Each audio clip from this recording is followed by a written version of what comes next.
Comedy show అనుకోవచ్చు. జబర్దస్త్ ఎలా చూసి ఆనందంగా నవ్వుకున్నాము, ఇది కూడా అట్లాగే. సీజన్ 9 డేట్ మారే కొద్దికి ఆడియన్స్ మారే కొద్దికి కూడా వాళ్ళు కొత్తగా చేస్తున్నారు అంతా కూడా.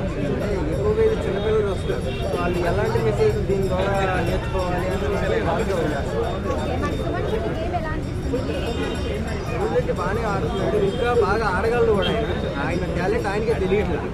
అంటే నేనేం చేయగలను అన్నది ఆయన అయిపోయాడు. అక్కడ మైండ్ ఎంత అయిపోయింది అర్థం కావట్లా. సో ఒక్కొక్కసారి ఏంటంటే బాగా అయిపోయి వెళ్తున్నాడు. అంటే అందరికంటే అంటే అయిపోయి అంటే అందరికీ తొక్కుంటూ వెళ్తున్నారు. కరెక్ట్గా ఆడుకుంటూ తెలుసుకుంటూ మాట్లాడే విధానం కూడా పర్ఫెక్ట్గా మాట్లాడుకుంటూ ముందుకు వెళ్తారు. ఇలాగే ముందుకు వెళ్తామంటే